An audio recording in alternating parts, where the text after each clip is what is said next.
बच्चों के मुंह से जब मैम की जगह जब माँ निकलता है तो वो तो सबसे सुखद क्षण होता है कि बच्चे आप में अगर अपनी माँ को देखते हैं तो बहुत बड़ी बात होती है कि अध्यापक में बुला के सम्मानित किया गया उस बच्चे के लिए, वो मेरे लिए मतलब अविस्मरणीय क्षण है।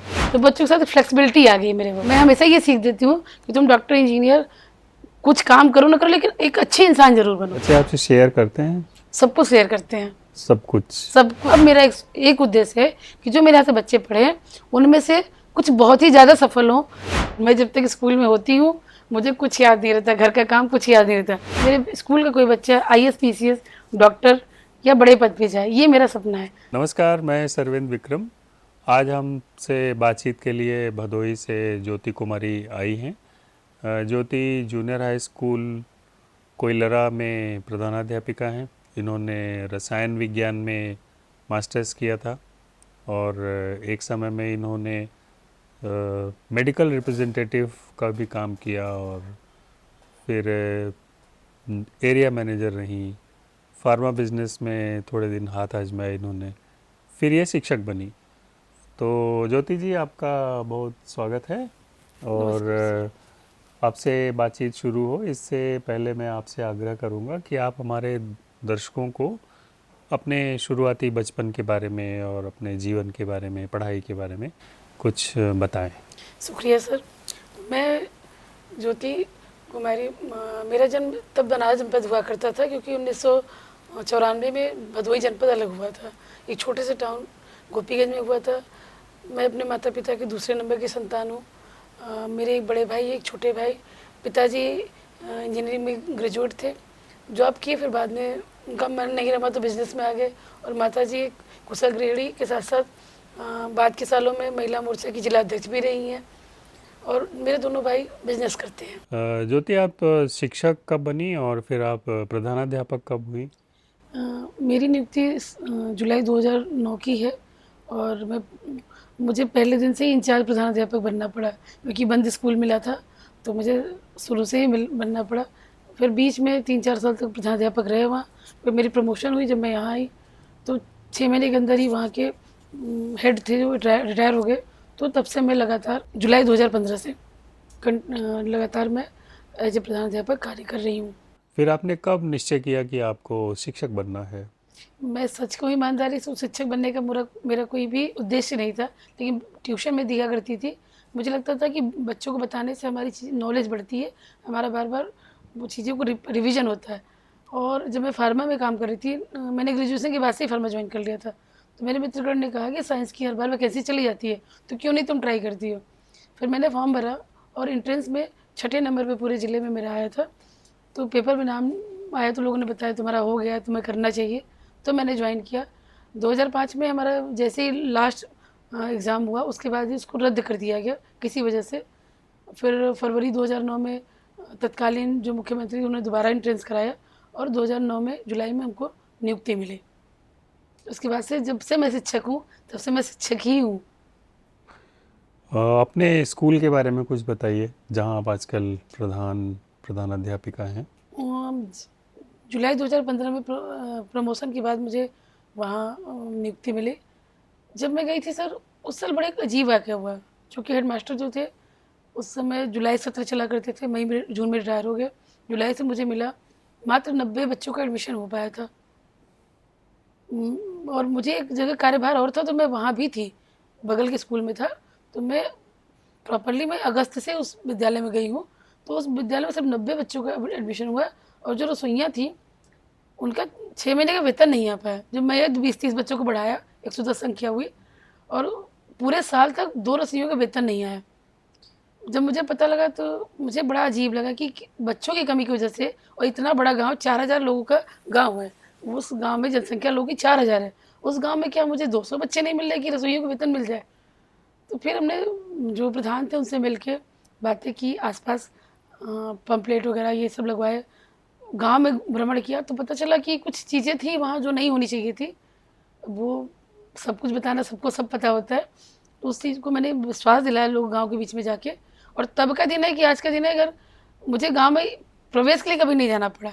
हर साल संख्या दर बढ़ती ही गई। पिछले 2 सालों से हम लोग पास जगह नहीं है, चूँकि छोटा सा विद्यालय तो हम लोग खुद भी संख्या कम कर रहे हैं कि मतलब 350 से हम ऊपर ना जाए, क्योंकि उसके बाद हमारे यहाँ जगह नहीं है बच्चों को बैठाने की। तो जब आप हेडमास्टर हुई और आपके सहयोगी थे वहाँ पे, तो एक महिला को अपना स्थान बनाने के लिए कहते हैं एक्स्ट्रा मेहनत करनी पड़ती है, एक्स्ट्रा एफर्ट लगाना पड़ता है। बिल्कुल 100% ट्रू है। क्या दिक्कत आती है? कोई महिला की सत्ता को स्वीकार नहीं करता है, सबसे बड़ी बात। शायद ये बात सुनने में बुरी लगे, लेकिन ये पुरुष प्रधान देश है। या मैंने कई जगह के रिसर्च भी पढ़े, देशों के रिसर्च पढ़े हैं कि उसमें महिला कितनी भी शक्तिशाली हो, लेकिन लोगों को स्वीकार करने में बहुत दिक्कत होती है। क्या लगता है कि हमारे देश में महिलाओं पर अत्याचार, ऐसा नहीं है। आप विदेशों में देखिए, वहाँ भी ऐसे ही होता है। तो एक ये प्राकृतिक कह लीजिए या सामाजिक हमारी व्यवस्था कह लीजिए कि महिलाओं की सत्ता को स्वीकारने में लोग को तकलीफ होती है। अपने आप को साबित करने के लिए ज़्यादा मेहनत करनी पड़ती है, बिल्कुल। फिर आपको लोग स्वीकार करते हैं। लड़के लड़की में, हालांकि मेरे घर में कभी मुझे लड़की की तरह ट्रीट नहीं किया गया। आज का दिन है, बचपन से ही मुझे चाहे दादा दादी रहे या माता पिताजी रहे या भाई लोग भी हैं, तो कभी ये नहीं कहते कि ये लड़की ये काम मत करो। और शायद मुझे कभी किसी काम के लिए रोका भी नहीं गया। बचपन में आप जब प्राइमरी स्कूल में पढ़ती थी और सॉरी आपको सर, प्राइमरी में मैंने नहीं पढ़ा है। अच्छा। मैं कभी सरकारी स्कूलों में नहीं पढ़ी हूँ। मैं सरस्वती विद्या मंदिर हुआ करता था, उसमें मैं पढ़ी हूँ। तो प्रारंभिक कक्षाओं में जब आप पढ़ रही थी तो एक बार आप दुर्घटना की शिकार हुई जी और उसके चलते आपको काफ़ी लंबे समय तक बिस्तर पर रहना पड़ा। तो उसके बाद फिर आपको आपको क्या लगता था कि फिर कैसे जीवन शुरू होगा और कैसे मुझे बस, पढ़ाई आगे बढ़ेगी, मैं क्या करूँगी? उन दिनों को याद करती हैं कभी? बिल्कुल सर, वो मेरे मानस पटल पे अंकित है, उसी से मैं प्रेरणा लेके आगे बढ़ती हूँ। मुझे बस ये लगता था कि क्या मैं चल पाऊँगी, मैं दोबारा पढ़ पाऊँगी। मेरे पढ़ने के प्रति ललक आज भी, अगर मुझे कोई कोर्स मिले तो मैं आज भी कर लूँ। मुझे पढ़ाई से मतलब मेरा मोह भंग नहीं होता है। मैं पढ़ने में ही अपने, जैसे जो होता है ना स्ट्रेस बर्स्ट, लोग कहते हैं म्यूजिक सुनने से या करने से, मैं जब पढ़ती हूँ तो मेरा स्ट्रेस बर्स्ट हो जाता है, मतलब मैं बिल्कुल तनाव मुक्त हो जाती हूँ। तो बस मैं डॉक्टर से भी यही पूछती थी। तब के ज़माने में लड़कियों पर लोग इतना ध्यान नहीं देते थे, लेकिन मेरे माता पिता ने घरेलू स्थितियाँ ना अच्छी होने के बावजूद भी मेरा हर संभव इलाज किया। मैं डॉक्टर से बस यही पूछती थी कि मैं चल पाऊँगी, मैं फिर पढ़ पाऊँगी कि नहीं। बस मेरा एक ही सवाल रहता था। और मैंने उस दौरान मैं चलना भी भूल गई थी। मैं बताना चाहूँगी आपको, जब पहली बार जब मैं बीमार पड़ी तो मैं चलना भी भूल गई थी। अगर आप पीछे देखें अपने जीवन पे, तो आपको अपने जीवन में सबसे महत्वपूर्ण कोई व्यक्ति है जिसका आप नाम लेना चाहेंगे यहाँ पे? मेरी माँ, मेरे पिताजी, दोनों ही। पहले माँ फिर पिताजी। जी, आज मैं जो कुछ भी हूँ अपनी माँ की वजह से और अपने पिताजी की वजह से, क्योंकि दोनों ने मतलब मेरा इस तरह से ख्याल रखा कि मैं कह नहीं सकती। मुझे कभी महसूस होने नहीं दिया कि मैं बीमार हूँ, मैं चल फिर नहीं पड़, मुझे कंफर्टेबल नहीं हूँ या मैं कुछ कर नहीं सकती। सब कुछ, सब करो तुम, जो तुम कर सकती हो सब करो। हमारे समाज में लड़कियों की शादी को लेके बहुत होता है, लेकिन कभी भी मेरे ऊपर कोई दबाव नहीं डाला गया। तो इस मामले में मैं बहुत ही सौभाग्यशाली हूँ कि मुझे मेरे जैसे मेरे माता पिता रहे, वैसे सबके माता पिता मिले, मुझे ये लगता है। आपको बहुत शिक्षकों ने पढ़ाया होगा और किसी ऐसे शिक्षक का आप, उदाहरण देना चाहेंगे जिनको आप बहुत याद करती हैं अभी भी? जी, अभी भी वो मेरे पिताजी के दोस्त रहे हैं और जूलॉजी के हेड ऑफ डिपार्टमेंट रहे, केएनपीजी के प्राचार्य भी रहे हैं, डॉक्टर आर के तिवारी। वो अभी भी, मैं उनसे मेरी बात होती है। जिस दिन मुझे अवार्ड मिला था, तो पहले ये नहीं था कि मुझे यहाँ लखनऊ आना है, तो उस दिन उन्होंने अपने गांव में टीवी लगा के बाकायदा मेरे वेट कर रहे थे कि वो आएगी मेरे यहाँ। तो उनके योगदान को मैं कभी नहीं भूल सकती। और कॉलेज में लोग मुझे सोचते थे कि मैं उनकी ही बेटी हूँ, इस तरह से मुझे ट्रीट करते थे। जो बच्चे हैं आपके, अभी मेरे ख्याल से 15 साल हो गया है आपको पढ़ाते हुए और हेडमास्टर हुए, जी, तो बच्चे तो अब काफ़ी आगे चले गए होंगे। अगर वो कहीं मिल जाते हैं तो आपको कैसा फील होता है? मुझे बहुत अच्छा लगता है, प्राउड फील होता है जब बच्चे मुझसे बात करते हैं, सलाह लेते हैं। और एक बड़ी बात ये कि सारे बच्चे करियर ओरिएंटेड सवाल भी मुझसे पूछते हैं कि मुझे क्या करना चाहिए, क्या नहीं करना चाहिए। तो ये मुझे बड़ा अच्छा लगता है कि एज एक शिक्षक होने के नाते अगर बच्चा इतने दिनों के बाद भी मुझसे कम्युनिकेशन रख रहा है, तो ये बहुत बड़ी बात है मेरे लिए। स्कूल में हर साल कुछ नए बच्चे आते हैं और कुछ बच्चे स्कूल से पास होके कहीं और चले जाते हैं।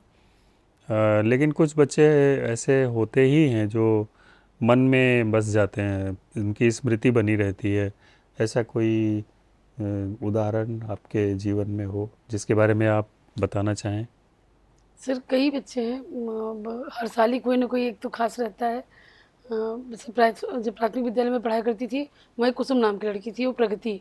वो दोनों बच्चियों की राइटिंग पढ़ाई इतनी अच्छी थी और वो इतना मुझसे क्लोज थी कि कुछ भी हो तो मेरे पास ही आना। अभी भी अगर उनके गांव में कुछ पड़ता है, मुझे बुलाया जाता है, तो वो सबसे पहले भाग के मेरे पास आती है।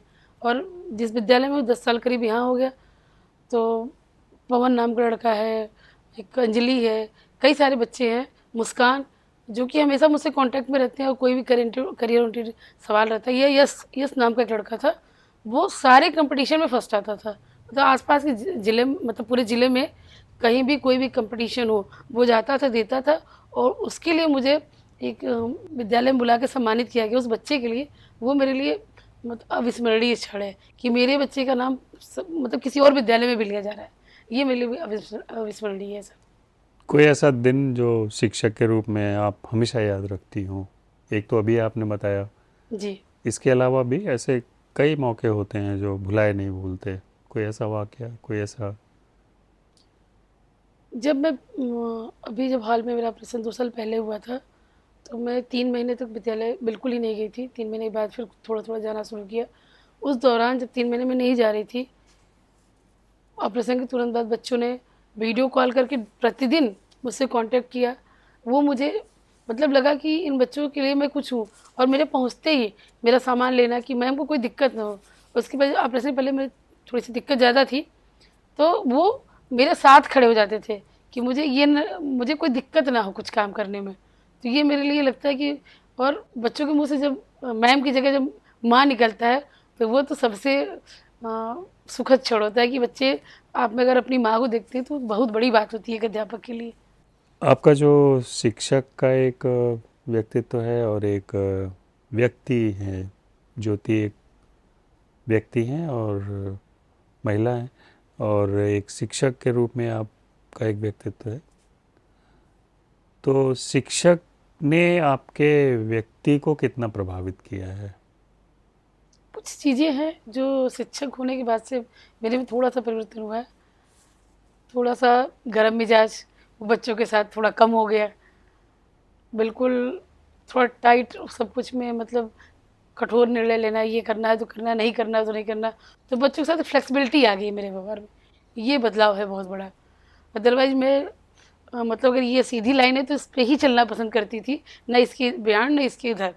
लेकिन जब से शिक्षक हुई, तो बच्चों के साथ ढलना, उनके माहौल में बदलना, फ्लेक्सिबल होना उनके लिए, ये थोड़ा-सा परिवर्तन है मेरे अंदर। जब आपके सहयोगी आपके किसी विचार से या बात से सहमत नहीं होते हैं, तब आपकी क्या प्रतिक्रिया रहेगी? पहले तो मैं उन्हें समझाने का प्रयास करती हूँ कि ये इसका ये है। और एक पेशेंस लेवल होता है, सबका होता है। आई थिंक आपका भी होता होगा, मेरा तो होता है। उस लेवल तक जाने देती हूँ। बहुत लोग कहते हैं कि अरे आप बोल नहीं रही हैं, मना नहीं कर रही हैं। क्योंकि देखो भई, वो अपनी नौकरी कर रहे हैं, हम अपनी नौकरी कर रहे हैं। ठीक है, मैंने उनको नहीं मानना है, वो उनका विचार है। हम किसी को बदल नहीं सकते।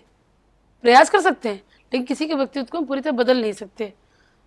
तो प्रयास करती हूँ मैं कि उनको समझाऊँ। और एक बड़ी बात ये भी है कि आज नहीं कल उनके दिमाग में वो बात समझ में आती है, तो वो जब स्वयं आगे कहते हैं कि मैम आपने सही कहा था, तो फिर मुझे लगता है कि मैं कभी किसी का बुरा नहीं चाहूँगी। कोई ऐसा उदाहरण जब पहले आपका विरोध कर रहे थे और बाद में आपसे सहमत हो गए? हाँ, मेरे यहाँ एक सहायक अध्यापिका है। हम 3 लोगों ने एक ही दिन प्रमोशन, एक उस विद्यालय में प्रमोशन पाया था। मेरी पहले की जॉइनिंग थी तो मैं सीनियर रही, बाकी 2 लोग मेरे से जूनियर रहे। वो उस समय इतना विरोध में थी। मैं, जैसा कि मैंने बताया कि मैं एक विद्यालय में मुझे प्रभार भी था, उस समय प्रभार दिया जाता था। तो उनको लगा कि नहीं, इनके पास चार्ज नहीं होना चाहिए, मेरे पास होना चाहिए। बहुत विरोध हुआ। मतलब साल 1, 2, 3 साल तक मेरे हर काम का विरोध करना। इवन बीईओ सर तक को आके मतलब उनको समझाना पड़ा, फिर भी उनकी बात समझ। लेकिन आज वही महिला अगर मैं जो कह दूँ कि आप यहाँ खड़े रहो, तो वहाँ खड़ी रहती हैं। ये बदलाव है सर। लोगों को समझने में नज़रिया होता समझने का। मैं हमेशा एक बात मानती हूँ कि कोई भी व्यक्ति अपने हिसाब से गलत काम नहीं करता, उसके नज़रिए से वो सही काम होता है। सामने वाले का नज़रिया क्या है, उस पर जैसे ये हमारी गिलास मुझे लग रही है कि आधी भरी है, सामने को लग रही है कि आधी खाली है। तो ये नज़रिए का फ़र्क होता है। ये मैं हमेशा, ये मेरे अंतर्मन में ये चीज़ें होती हैं। ज्योति, जो बच्चे स्कूल में आते हैं वो जिन परिवारों से, जिस पृष्ठभूमि से आते हैं, तो वहाँ कई तरह के दिक्कतें हैं, कठिनाइयाँ हैं और वो किसी तरह स्कूल आ गए हैं।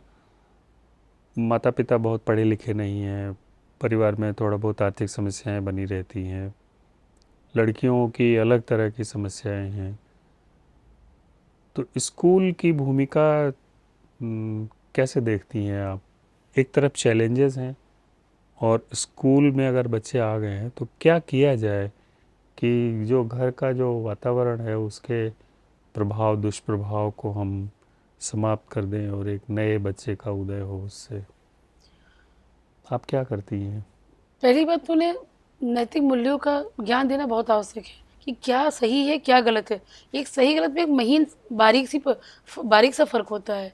जैसे भी मैंने बताया, नजरिए का फर्क होता है।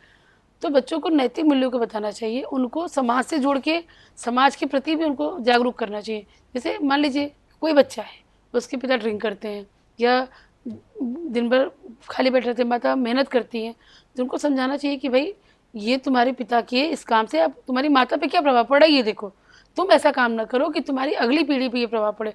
जो पिता ने किया वो तो उनका रहा, कम से कम तुम तो बदलो। मैं हमेशा ये सीख देती हूँ कि तुम डॉक्टर इंजीनियर कुछ काम करो ना करो, लेकिन एक अच्छे इंसान जरूर बनो। कि अच्छा इंसान रहेगा तभी उसकी अच्छी सोच होगी। और कभी हम सामने मिलें तो मुझे ना शर्म हो कि तुम मेरे पढ़ाए हुए बच्चे हो। मैं ये हमेशा उनको सीख देती हूँ। आपको लगता है कि अगर घर में पढ़ाई का माहौल अच्छा नहीं है तो बच्चे स्कूल में भी अच्छा नहीं करेंगे? ऐसा नहीं है सर, फिर कैसा ऐसा है? नहीं है। बच्चे की सोच के ऊपर होता है। कई सारे बच्चे ऐसे जैसे घर में बिल्कुल भी कोई माहौल नहीं पढ़ाई का, फिर भी वो पढ़ रहे हैं, अच्छा कर रहे हैं। वो ऐसे ऐसे इनोवेशन, ऐसी ऐसी चीज़ें बनाते हैं कि जो हम लोग सोच से भी परे है। एक बच्चा है घर में, उसके कोई वो मतलब हमारे विद्यालय सबसे शैतान बच्चा कह लें तो उसको कोई बड़ी बात नहीं। हर अध्यापक की शिकायत होती है उसके लिए, लेकिन मेरी कोई शिकायत नहीं। मेरा हर विषय पूरा होता है, सब साइन होता है, चेक होता है। क्यों? क्योंकि मैं उसको जिम्मेदारियाँ सौंप देती हूँ कि बेटा तुमको ये करना है, और वो बिना मेरे कहे पूरा करता है। कहावत है कि शैतान बच्चे को क्लास का मॉनिटर बना दीजिए, अपने आप उसमें सुधार होगा। तो आपको उसके लिए एफर्ट लेने पड़ेंगे। ये नहीं कि हमारा काम है कि हमने 10 अच्छे बच्चों को लेकर पढ़ा दिए। अच्छे बच्चों को तो कोई भी पढ़ा लेगा। मेन चैलेंज है कि जो सबसे खराब बच्चे उनको पढ़ाया जाए। मेरी जो क्लास है, मैं जिस क्लास की क्लास टीचर हूँ, वो सबसे खराब बच्चे हैं। मतलब बच्चे खराब नहीं होते, मतलब उनका नॉलेज कम है, क्या उनका पढ़ाई लिखाई मन कम लगता है, शैतानी ज़्यादा करते हैं, ये इन बच्चों की मैं क्लास टीचर हूँ और उनसे मैं काम करवाती हूँ। बल्कि मेरे सारे साथी हैं जो कलीग हैं, कहते हैं कि आप इनसे भी काम कराती, हम लोग के विषय तो नहीं पूरे हैं। हम कि भाई तरीका होता है अपना कराने का, आप भी करा लो। कि क्या कराती हैं हम, क्यों उनके साथ उनके लेवल पे जाके बात करनी होती है।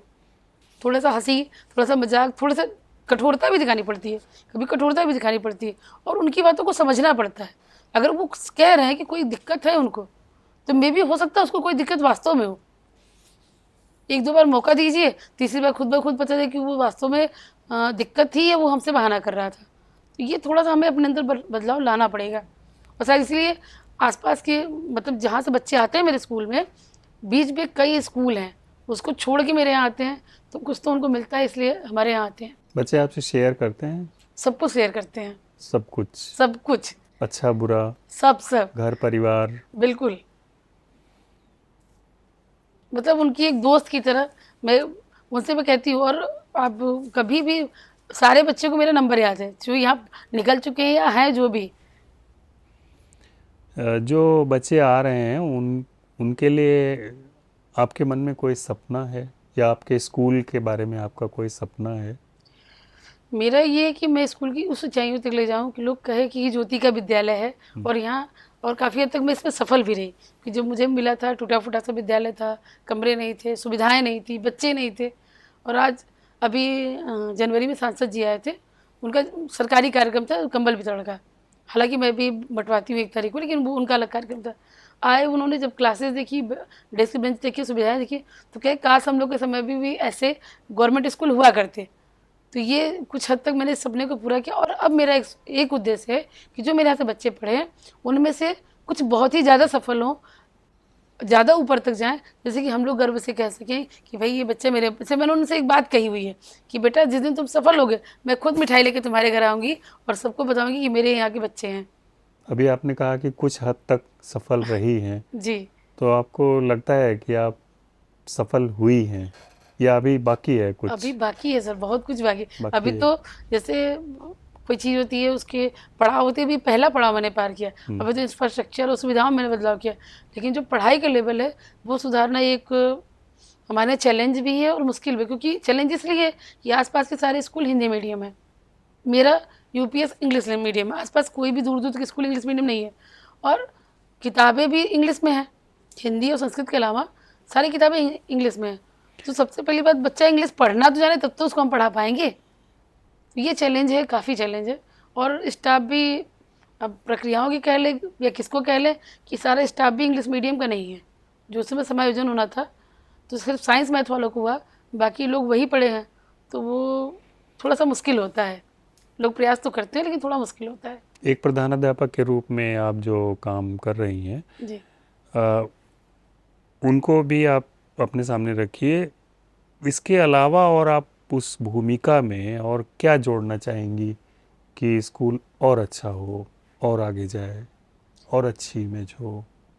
स्कूल के लिए पहले प्रधानाध्यापक को खुद को बदलना होगा, कंटिन्यूस क्लासेस लेनी होंगी, और जो काम आप दूसरों से उम्मीद कर रहे हैं कि वो करें, पहले आप स्वयं करो। आप स्वयं समय से आओगे तो लोग खुद ब खुद आएंगे, स्वयं काम करोगे, स्वयं पढ़ाओगे तो लोग कितनी बार इग्नोर करेंगे, 1 बार 2 बार 10 बार, लेकिन वो करेंगे। लेकिन इसके लिए कहते हैं ना, पहले स्वयं को बदलो तो जग बदलेगा। मैं इस थ्योरी पे बिलीव करती हूँ। आपने कभी सोचा होगा कि आपकी सबसे बड़ी ताकत क्या है? स्ट्रेंथ? मेरी सबसे बड़ी ताकत मेरी मेहनत है। मेहनत है, भरोसा है उस पर। बिल्कुल, मैं मेहनत से पीछे नहीं हटती, चाहे मेरी परिस्थिति रही या ना रही। कभी बेचारे होने का किसी को मैंने मौका नहीं दिया कि बेचारी ये नहीं कर पा रही है, ये मैंने मौका कभी नहीं दिया किसी को। तो लड़कियों को सिखाती हैं कि उनको ये फीलिंग अपने मन से निकाल देनी चाहिए बिल्कुल, कि बेचारी लड़कियां। हाँ, ये मैं सिखाती हूँ। हाँ, बिल्कुल, जैसे कि हमारे गेम टीचर हुआ करते थे, अभी नहीं है, उनका ट्रांसफ़र हो गया। तो जब स्पोर्ट्स की बारी आती थी, जब मैं आई थी, तो स्पोर्ट्स में लड़कियों को नहीं ले, कह रहे लड़कियों को कौन ले जाएगा? मैं क्यों नहीं ले जाएंगे, मैं भी तो लड़की हूँ, क्यों नहीं ले जाएंगे भाई? क्या उनके साथ समस्या होती है? हम कह, समस्या है तो लड़कियाँ आगे नहीं बढ़ेंगी, ये कोई बात नहीं हुई। मैं उनको हर जगह, अभी स्पेल बी का कंपटीशन हुआ था, मेरी यहाँ की बिटिया जिले में फर्स्ट आई है। आपके स्कूल में लड़कियां खेलती हैं? जी, कौन कौन से खेल खेलती हैं? कबड्डी खेलती हैं, और ये कैरम, लूडो, और रोप स्कीपिंग, मतलब सब चीज़ में लड़कों की बराबरी तो नहीं, लेकिन उनसे कम भी नहीं पार्टिसिपेट करती है। बराबरी क्यों नहीं? क्योंकि कुछ बच्चियां जो होती हैं वो पढ़ाई ओरिएंटेड ज़्यादा होती हैं। जैसे हमारे योगा पीटी सब लड़कियां ज़्यादा करती हैं, लड़कों से ज़्यादा लड़कियां करती हैं। पर अब एक हमारे रूल, मतलब हमारे, योग हाँ, का योग, नाम आपने लिया, जी, ये कब से चल रहा है? ये तकरीबन 1.5-2 साल से हमारे यहाँ कंटिन्यूस सुबह चलता है, आधा घंटा। हाँ, प्रार्थना के समय हम लोग, बल्कि एक पीरियड जो शाम के टाइम खेलने वाला होता है, हम लोग सुबह ही उसको यूज करके, मतलब फ्रेश माइंड रहता है। योग और वार्म अप सब हमारे यहाँ सहायक अध्यापक हैं देवेश बर्नवाल जी, वो इसके प्रति चूँकि जुड़े रहे हैं वो बचपन से इन सब चीज़ों से, तो वो इस पर बड़ा फोकस करते हैं, कराते भी। और शुरू उन्होंने किया, लेकिन दूसरे सहायक अध्यापक इसकी मदद करके इसको आगे ले जा रहे हैं। वो पीछे हो जाते हैं और अगला आगे हो जाता है। ये चीज़ें हैं। और हमारे स्कूल के पिलर का है, तो ये जो दोनों हैं वो समझिए दोनों हाथ हैं। हम 3 लोग मिलके, चाहे मतलब ये है कि हम 3 लोग मिलके सारा काम कर डालेंगे, कोई करे या ना करे, इतना भरोसा होता है मुझे। आपको इतनी ऊर्जा कहाँ से आती है? बच्चों से मिलती है। बच्चों से मिलती है? बिल्कुल, सारा मोटिवेशन उनसे आता बिल्कुल। मैं जब तक स्कूल में होती हूँ मुझे कुछ याद नहीं रहता, घर का काम कुछ याद नहीं रहता, बस रहता है कि बच्चे हैं और मैं हूँ। जब किसी का फ़ोन आए तो याद आए कि हाँ, ये तो मैं भूल गई करना। अच्छा, ऑपरेशन के बाद से थोड़ा सा मुझे मेमोरी लॉस का थोड़ा सा इशू हो रहा है, पता नहीं दवाइयों का असर है क्या है, कुछ चीज़ ज़रूरी चीज़ें भूल जाती हूँ, तो बच्चे याद दिलाते हैं कि मैम आपको ये काम करना था, तो फिर वो होता है। आपको, आप कक्षा में पढ़ा रही हैं और क्लास चल रहा है, बच्चे बैठे हुए हैं, कोई अभिभावक या माता पिता आके आपसे पूछते हैं कि मैडम हम आपकी कक्षा में आएँ और बैठ के देखें कि आप क्या पढ़ा रही हैं और कैसे पढ़ा रही हैं, जी, आपकी क्या प्रतिक्रिया होगी? बिल्कुल। देखिए, उनको भी तो पता चाहिए बच्चा उनका क्या पढ़ रहा है, किस तरह से पढ़ रहा है। कभी ऐसा कोई अवसर आया हो? अक्सर ही मेरी क्लास, चूँकि मैं हेड भी हूँ, तो दिन भर में तमाम लोग आते रहते हैं, और मैं जब भी लोग आएंगे मैं कक्षाओं में ही पाई जाती हूँ। इवन प्रधान वगैरह भी कहते हैं कि मैम, हाँ, इतने सारे हेड मास्टर हैं लेकिन मैम हमेशा कक्षाओं में पाई जाती हैं, भले इनका स्टाफ ना हो लेकिन कक्षाओं में पाई जाती हैं। तो मेरा अमूमन रोज़ 2-4 ये होना पड़ता है कि, और मैं जब तक अपनी क्लास ख़त्म नहीं हुई तब तक उनसे बात नहीं हूँ। आप बैठिए, मैं फ्री होकर तब आ रही हूँ, आपसे बात कर रही हूँ, मैं अपना पहले टॉपिक ख़त्म कर लूँ, क्योंकि मेरी प्रायोरिटी ये है तो मैं हूँ, ये बच्चे हैं तो मैं, नहीं तो मेरा कोई वजूद नहीं, कोई ज्योति नहीं, कोई अध्यापिका नहीं, फिर मुझे पुरानी वाली ज्योति लोग जानते हैं। तो ये बच्चे हैं तो मैं हूँ, और मैं 6 घंटे के लिए उन्हें अपना मानती हूँ। उनका दुख सुख सब मेरा है, क्या ज़रूरत है वो मेरी जिम्मेदारी है। आप सपना देखती हैं? ज़रूर देखते हैं, देखा भी था। किस तरह के सपने? जैसे बचपन से जब मैं बताया था, जब मैं बीमारी थी उधर मुझे था कि इतनी दिक्कतें होती थी कि मुझे डॉक्टर बनना चाहिए, लोग का सेवा करनी चाहिए, लेकिन हो नहीं पाया पूरा। बस मेरे जीवन का एकमात्र वही सपना था। दूसरा ये था कि मेरे पास अपनी गाड़ी हो, अपना घर हो, तो ये तो पूरा कर लिया अब। स्कूल के लिए कोई सपना, बच्चों के लिए कोई? बच्चों के लिए है कि मैं ये चाहती हूँ कि मेरे स्कूल का कोई बच्चा IAS PCS डॉक्टर या बड़े पद पे जाए, ये मेरा सपना है। जीवन में जगह बनाए। जीवन में जगह बनाए और लोग के लिए उस गांव की सोच बदले, लोग उसको देख के सोचें और आगे बढ़ें। जो अभी तक का आपका जीवन है, जी और जब आप आगे का समय शिक्षक के रूप में, प्रधानाध्यापक के रूप में, कभी ट्रांसफ़र होता है, कभी रिटायर होते हैं, तो जब आप छोड़ के जाना चाहेंगे तो आप अपने शिक्षकों, अपने बच्चों, अपने अभिभावकों, माता पिता को क्या संदेश देंगे? जैसे आप बच्चे बैठे हुए हैं तो क्या कहेंगी? जैसे मैंने पहले भी अपनी बातों में कहा कि भाई कुछ करो ना करो, एक अच्छे इंसान बनो। और मैं हमेशा सबसे ही बात करती हूँ, चाहे बच्चे हो चाहे लोग भी हो, कि जब कभी आईने के सामने खड़े हो तो आप ये सोचो कि मैंने कुछ भी गलत है, आपको पता है कि आपने क्या गलत किया, क्या सही किया है, तो ऐसा कोई काम ना करो कि खुद से नज़र चुरानी पड़े। ये मेरा जीवन का मूल मंत्र है। और कभी किसी का अहित ना करो। अगर किसी का अच्छा नहीं कर सकते तो आप अहित करने के लिए आपको किसी ने आपको अधिकार नहीं दिया कि किसी का हित करो। और अच्छा कर सको करो, नहीं तो छोड़ दो उसको उसके हाल पे। आपको जानकारी के लिए, सलाह के लिए, मार्गदर्शन के लिए किसी के पास अगर जाना हो तो आप किसके पास जाएंगे? मेरे लिस्ट में 3-4 लोग हैं जिसके पास जाती हूँ और अमूमन अच्छी सलाह मिलती है। अपने जीवन में आप कुछ बदलना चाहती हैं, बदलना चाहेंगी, जो जैसा जीवन था? हाँ, मैं जहाँ से मेरी बीमारी शुरू हुई और मेरा सपना नहीं पूरा, मैं उसको बदलना चाहूँगी ज़रूर, अगर कभी मौका मिले तो। लेकिन इस जीवन में पॉसिबल नहीं है। सोचने में हर्ज नहीं है। सोचने में हर्ज नहीं है।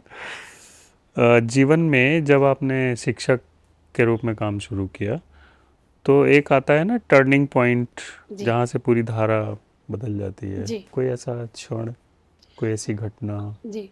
जब प्राइमरी स्कूल से उस समय ट्रांसफ़र नहीं हो पा रहे थे मेरे, 30-35 किलोमीटर दूर जाना पड़ता था, तो बीच में एक समय आया कि एक बंद विद्यालय था, उसको चलाने के लिए अटैचमेंट हो जाया करते थे, तो मुझे उस विद्यालय में मिला।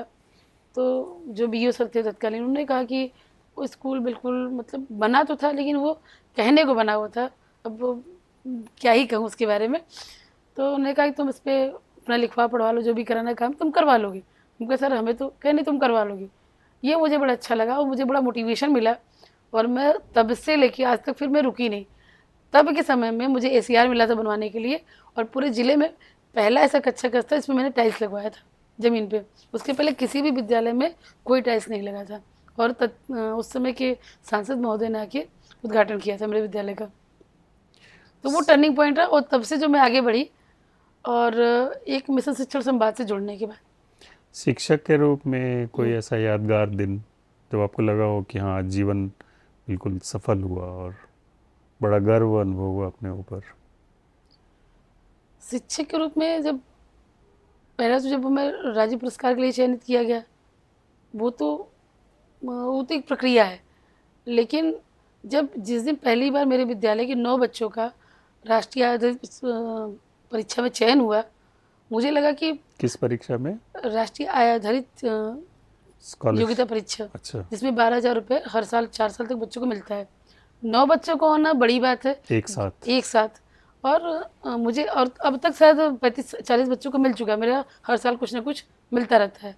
ये तो थोड़ा सा कंपटीशन टफ हो गया, तो 2 बच्चे 3 बच्चे से हो रहे हैं, तो उनको लगता है कि अगर ये धनराशि किसी पुरस्कार से बड़ी है, अगर एक बच्चे का जोड़ा जाए तो 12,000 12 चौक 48,000। आपको डर लगता है? सिर्फ एक चीज़ से डर लगता है और किसी चीज़ से डर नहीं लगता है, किससे? कि मेरी चरित्र पे कभी कोई दाग ना है। बाकी किसी चीज़ से मुझे डर नहीं लगता। मैं सोलो ट्रेवलर हूँ, मैं अकेले ट्रेवल करती हूँ, तो और चीज़ डर नहीं लगता मुझे। शिक्षा में जो काम कर रहे हैं अन्य जिलों में, जी शिक्षक हैं, प्रधानाध्यापक हैं, उनके साथ आपने एक ग्रुप बनाया है, जी उसमें आप कई तरह के काम करती हैं, जैसे वर्कशॉप होती है उसमें, जी और कुछ मटेरियल बनाती हैं, कंटेंट बनाती हैं बच्चों के लिए, जी। टीचर्स के लिए, ये है वो।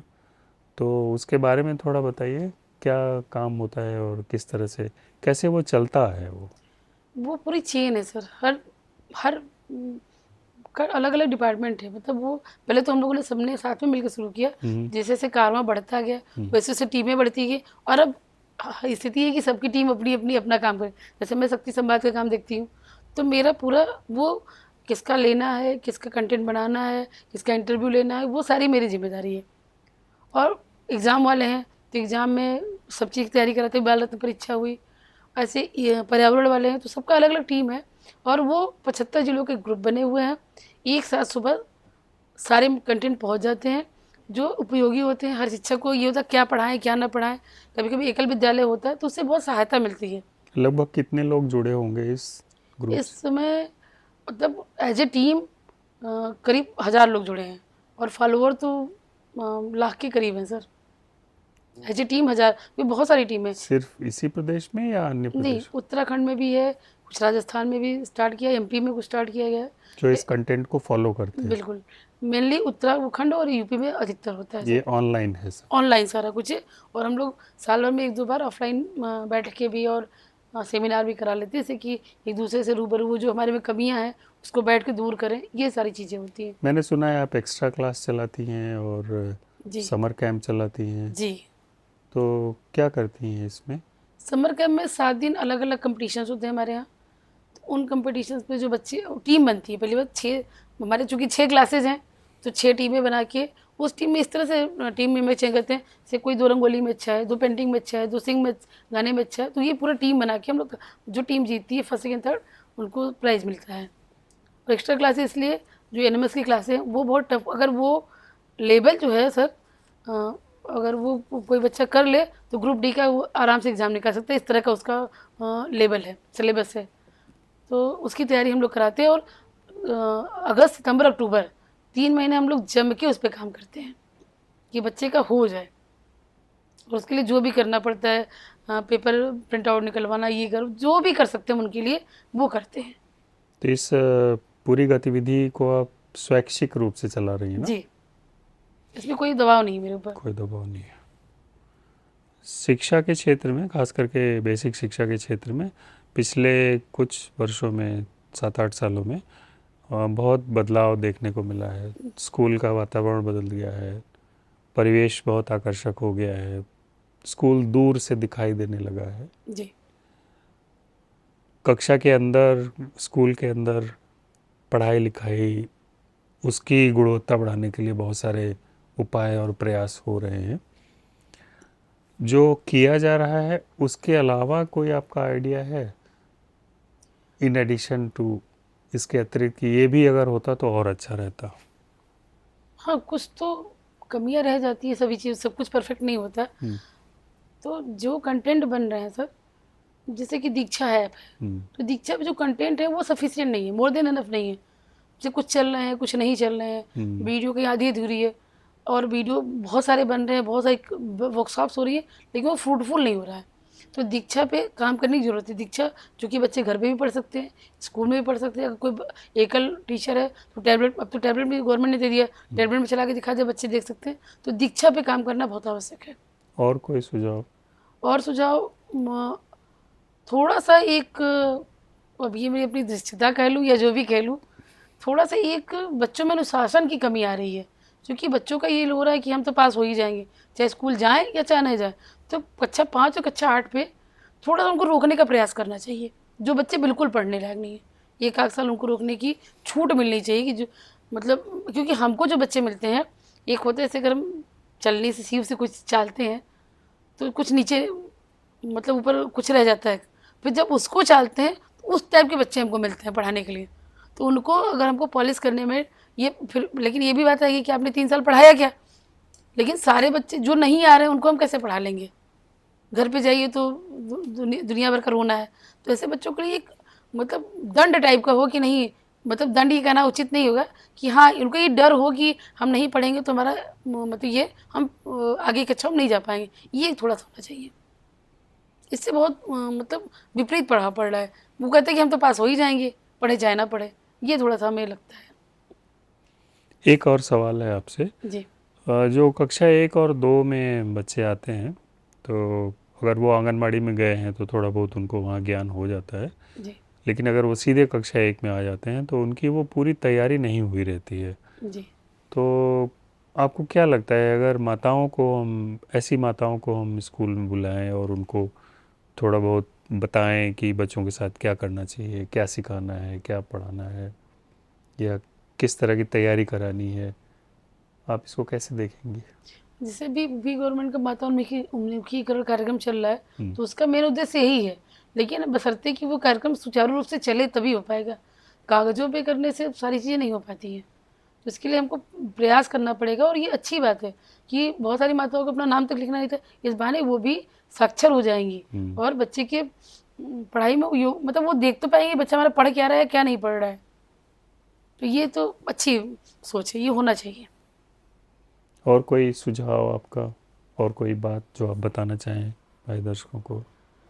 बेसिक शिक्षा के लिए सुझाव है कि जो अंग्रेजी माध्यम की यूपीएस वाले विद्यालय हैं उन पे थोड़ा सा ध्यान दिया जाए, उसके स्टाफ का समायोजन या फिर उसको पूरी तरह से चलाया जाए, नहीं तो उसको पूरी तरह से बंद कर दिया जाए। दोनों में से एक बातें हो सकती है, बीच का कहीं कुछ नहीं होता, क्योंकि वो ना इधर हो पा रहे ना उधर हो पा रहे हैं। उनके स्टाफ का उनकी योग्यता अनुसार समायोजन किया जाए और थोड़ा सा जो ये डाटा वर्क है उसको कम करके गुणवत्ता पे ध्यान दिया जाए। और वैसे अच्छी बात है कि पहले से अब गुणवत्ता भी बातें होती हैं, पहले से नहीं होती थी गुणवत्ता भी बातें, कि थोड़ा सा इसको और मॉडिफाइड करने की ज़रूरत है कि बच्चे हमारे यहाँ से जा रहे हैं तो सीख के जाएं। अपने स्कूल को लेके, जहाँ आपने इतने साल बिताए हैं और अपना इतना समय दिया है, इतनी ऊर्जा लगाई है, उसको लेके कोई सपना है आपके मन में? सर उसको तो लेके सपना ही, लेकिन मेरे एक व्यक्तिगत भी एक है कि मैं आने वाले सालों में अनाथ बच्चों या वृद्ध लोगों के लिए कुछ कर पाऊँ। ये मेरा एक उद्देश्य है कि मैं ऐसा कुछ करूँ कि जैसे जब नौकरी के बाद भी मैं उसमें इन्वॉल्व रह सकूँ। और या तो फिर पहले तो मेरा सपना था कि ट्रस्ट का स्कूल या हॉस्पिटल या कुछ ऐसा, लेकिन या तो मतलब आगे परिस्थितियाँ देख रही हूँ जैसे जो वृद्ध लोग की स्थिति हो रही है इस समय, तो आज के समय में वृद्धाश्रम या मतलब मैं सेवा करना चाहती हूँ, ये मेरा सपना है। और मैं स्कूल को एक ऊंचाइयों तक ले जाना चाहती हूँ कि हाँ जैसे होता है कि ये विद्यालय है, मतलब एक ब्रांड होता है, मैं अपने विद्यालय को ब्रांड बनाना चाहती हूँ। बहुत धन्यवाद ज्योति, आप आई, आपने समय दिया और अपने आभार। विचार सबको बताए। धन्यवाद। धन्यवाद। नमस्कार। नमस्कार।